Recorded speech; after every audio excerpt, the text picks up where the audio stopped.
आदाब, one TV में आपका इस्तकबाल है। मैं नाज़िल सिद्दीक। देखेंगे दुनिया भर की तमाम बड़ी खबरें, लेकिन सबसे पहले हेडलाइंस।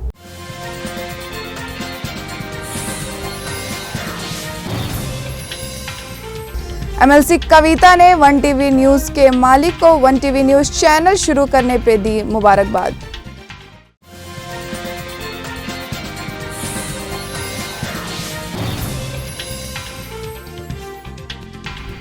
रुकन असेंबली रेखा नायक हुई कांग्रेस में शामिल।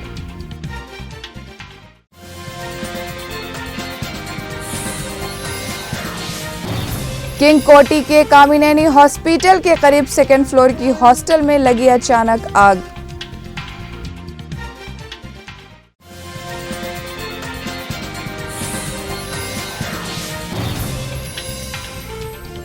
इलेक्शन कमीशन की गलती, 42 साल शौहर बीवी को बनाया 130 साल। तेलंगाना में इंतखाबी मुहिम जोर शोर से चल रही है। इसी दौरान में बीआरएस एमएलसी कविता ने राहुल गांधी पर हमला करते हुए कहा कि गांधी खानदान का तेलंगाना के साथ सिर्फ एक रिश्ता है और वो है धोखा और झूठ का। हमारा एक हैदराबाद अलग स्टेट था। उस समय तेलंगाना को आंध्र से मिलाने का जो काम किया नेहरू जी ने किया था। और बाद में 1969 में जब तेलंगाना ने पूछा था अलग तेलंगाना के लिए, 369 हमारे स्टूडेंट्स को गोली मारने का काम आपके दादी इंदिरा गांधी ने किया था। बाद में राजीव गांधी जी ने हमारे अंजया जी को इंसल्ट करके एयरपोर्ट में तेलंगाना का जो सम्मान है, आत्मसम्मान है, उसको ठेस पहुंचाया था। बाद में आपके माताजी सोनिया गांधी 2009 में तेलंगाना देने का अनाउंसमेंट करके जो वापस ले लिए, इतने 100 हमारे तेलंगाना के बच्चे मर गए, बराबर उसमें आपका भी हाथ है। बाद में ये 10 सालों में तेलंगाना बनने के बाद आज तक जितना भी तेलंगाना के साथ जाति हुआ, उसमें कभी भी राहुल जी का एक भी बार तेलंगाना के तरफदारी उन्होंने नहीं किया है। तो बराबर आपका रिश्ता है तेलंगाना के साथ। तेलंगाना को पीछे डालने में, तेलंगाना को लगातार धोखे देने में आपका पूरा रिश्ता है।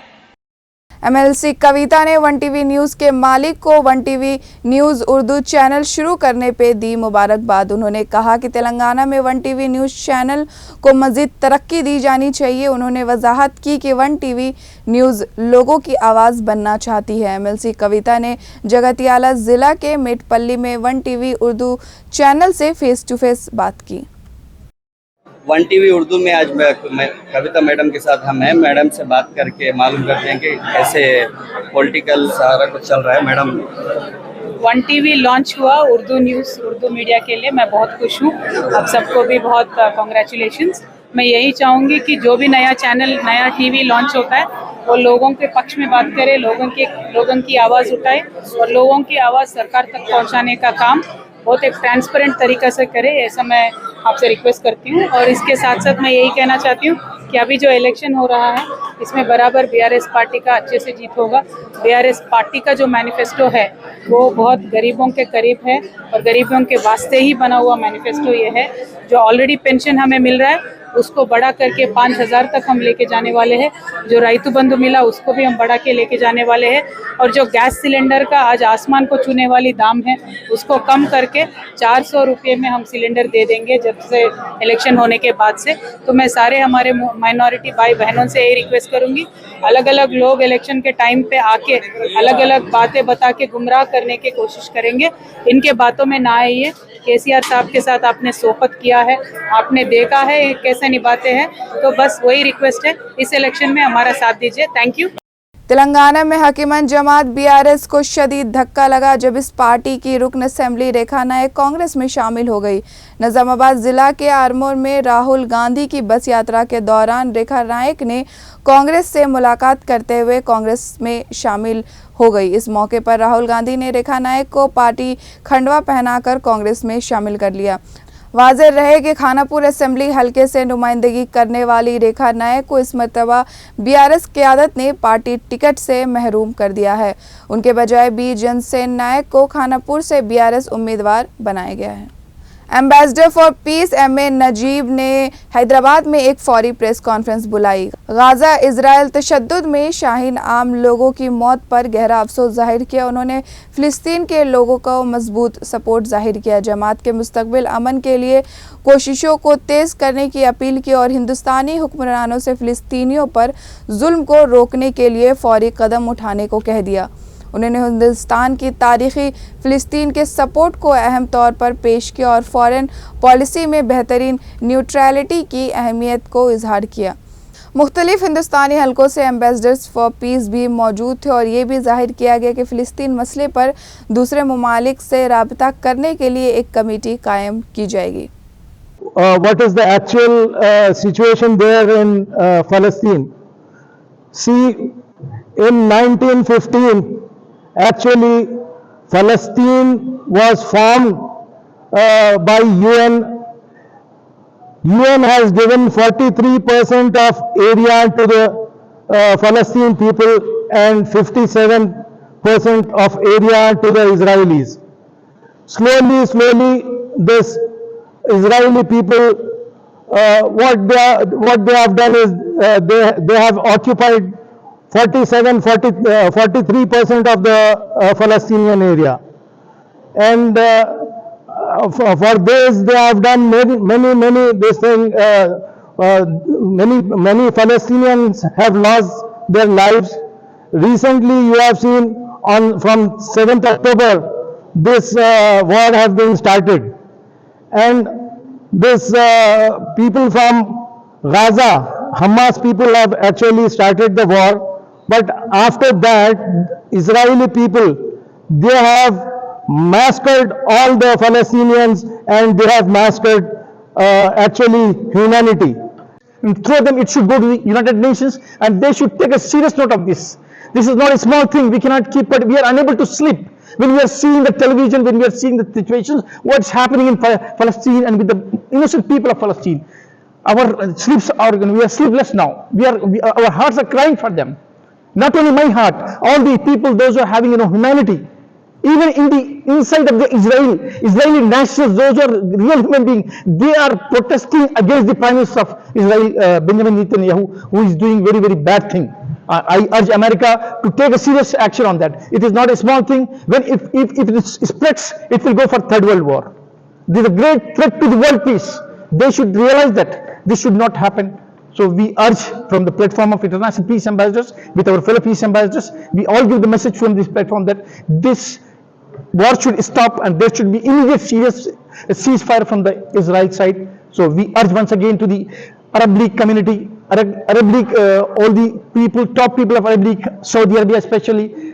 जुमा की शाम ताजमहल होटल जंक्शन पर गाड़ी की जांच में 45,90,000 रुपए, एक होंडा एक्टिवा और 3 मोबाइल बरामद किए।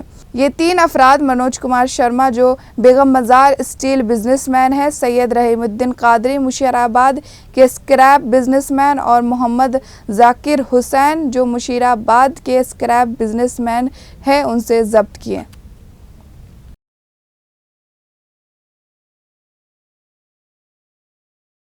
$55 लाख के हवाला पैसे जुमे के रोज़ क्रेडिबल इंफॉर्मेशन पर अमल करते हुए commissioners task force south zone team Begum Bazaar से चलने वाले एक शख्स उत्तमा कुमार को गिरफ्तार करके 55,000 का हवाला पैसे और एक सेल बरामद किया।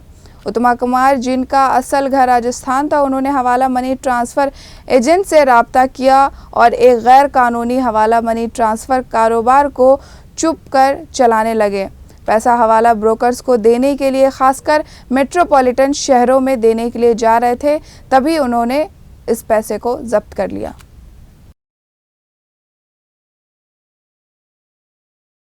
किंग कोटी के कामिनेनी हॉस्पिटल के करीब 2nd फ्लोर के हॉस्टल में अचानक आग लग गई। इस मौके पर 3 फायर टीम्स मौजूद थे और हॉस्टल से 15 लोगों को तेज़ी से निकाल लिया गया। हॉस्टल के 30 अफराद को दाखिल करने के लिए डिज़ाइन की गई थी। दशहरा की छुट्टियों की वजह से कम अफराद ही मौजूद थे। आग बुझाने के लिए 4 फायर टेंडर्स और 1 स्नॉकल गाड़ी जल्दी से मौके पर पहुंची, जलसाजी फायर स्टेशन के सीनियर फायर ऑफिसर के चंद्रशेखर ने कहा कि एक बिजली का शॉर्ट सर्किट आग की वजह हो सकती है। उन्होंने कहा कि आग की हकीकत शनाख्त करने के लिए तहकीकात जारी है। खादिम फिलिस्तीन ने कडपा में फिलिस्तीनी आवाम पर इजराइल के हमलों की मजम्मत के लिए एक अमन पसंद रैली निकाली। शहर के नबी कोटा से शुरू होकर पुराने बस स्टैंड नागराज पेट एंटी सर्कल तक जारी रहा। इस पुरअमन रैली में हिंदुस्तान और फिलिस्तीन के कौमी परचम लहराए गए और फिलिस्तीन की हिमायत में नारे भी बुलंद हुए।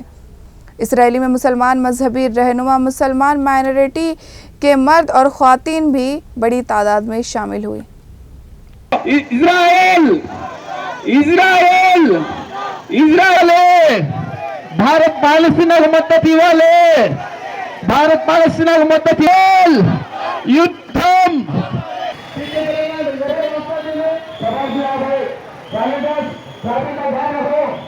अल्लाह का से एक पर पड़वाना वो सुकून से आओ। आज कडपा शहर में बहुत बड़ी रैली काढ़ी, तकरीबन 3000 जने मिलकर रैली काढ़ी।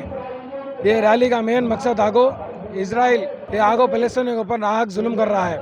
हॉस्पिटल वो बसें वो कहाँ का तो हाँ बामा डालता है इन्हें। इजराइल वाले छोटे छोटे बच्चों के ऊपर बामा डालते हैं। बाप दो बच्चे के 2 टुकड़े ले को जाता है। समझ में आया उनको कितना दिल को दर्द आता। अब हमें तो भी जाओ हाँ लड़ सकते नहीं, इसलिए रैली काटते हैं। आप सबसे गुजारिश है कि नेक्स्ट टाइम रैली काटे टेम्पो ज़्यादा से ज़्यादा तादाद में शिरकत फरमाए। और एक गुजारिश क्या है तो मैं नमाजा में दुआ करो भाई फिलिस्तीन के वहाँ से। इलेक्शन कमीशन की गलती से शौहर बीवी हैरान है। उन्हें वोटर आईडी मिली जिसमें बताया गया कि वो 1900 में पैदा हुए थे, यानी कि उनकी उम्र 123 साल है, लेकिन असल में उनकी उम्र 44 और 42 साल है और वो हनुमाकोंडा में रहने वाले हैं। నేను ఓటర్ కార్డు అప్లై చేసుకున్నప్పుడు నా వయసు 1979 అని చెప్పి రాసి ఇవ్వడం జరిగింది. అదేవిధంగా అధికారులు కూడా రాసుకోవడం జరిగింది. కానీ ఈ ఎలక్షన్లో వచ్చిన కొత్త ఐడి కార్డులు ఇంతకుముందుకు ఏపీ అనే ఒక ఐడెంటిటీ కార్డులు ఉండేది, ఓటర్ ఐడి కార్డులు. కానీ ఇప్పుడు TUJ అనే ఒక ఐడెంటిటీ కార్డులు తెలంగాణ గవర్నమెంట్ ప్రవేశపెట్టిన ఎలక్షన్ కార్డ్స్. దాంట్లో వయసు 123 సంవత్సరాలని చెప్పి నా యొక్క కార్డు మీద డేట్ ఆఫ్ బర్త్ 1900 అని చెప్పి ఇవ్వడం జరిగింది. నేను ఇది చూసుకొని నా ఒక SSC మెమో మరియు ఓటర్కు సంబంధించిన కొత్తగా ఫామ్ ఇస్తే ఆ ఫామ్ రింపి MRO ఆఫీసులో నా భార్యది నాది ఇద్దరి తీసుకుపోయి ఇవ్వడం జరిగింది. ఇప్పటివరకు కూడా వాటిని సరి చేయలేదు. నేను మళ్ళీ పోయి మీ సేవ కేంద్రంలో కానీ ఆన్లైన్ కేంద్రంలో కానీ చూసుకుంటే అదే 1900 చూపిస్తాను. మరి మా భార్యది నాది సేమ్ 123 సంవత్సరాలు ఇవ్వడం ఇది ఏందమ్మా అని చెప్పి నేను ఆఫీసర్ల దగ్గరికి పోయి కూడా తెలియజేయడం జరిగింది. వాళ్ళు ఇది చూసి కేవలం నవ్వుతూ మాట్లాడేందుకు సరి చేస్తామని చెప్పిన కానీ ఇప్పటివరకు కూడా సరి చేయలేదు. దయచేసి నా యొక్క ఎలక్షన్ కార్డులను సక్రమైన డేట్ ఆఫ్ బర్త్ ఎంట్రీ చేసి నాకు మళ్ళా ఐడెంటిటీ కార్డ్స్ ఇవ్వవలసిందిగా ఎలక్షన్ అధికారులను కానీ ఇక్కడ ఉన్న గవర్నమెంట్ అధికారులను కానీ కోరడం జరుగుతున్నది. 4 डिस्ट्रिक्ट के एडिशनल जज और डिस्ट्रिक्ट इंचार्ज चीफ जस्टिस देना बाबू ने पुलिस और एहलकारों की खिदमतों की तारीफ की जो अमन व अमान को बरकरार रखने में मुसलसल ड्यूटी पर मेहमान है। पुलिस शोहदा की यौम के मौके पर जिला चीफ जस्टिस देना बाबू और SP सिद्धार्थ कौशल ने मिलकर पुलिस शोहदा के स्तूपा पर शहीद पुलिस एहलकारों को खराज अकीदत पेश किया, जिन्होंने लोगों की जानों की हिफाजत के लिए अपनी जानों की कुर्बानी दी। आज के लिए बस इतना ही। अब मिलेंगे नई खबर के साथ, तब तक के लिए खुदा हाफिज।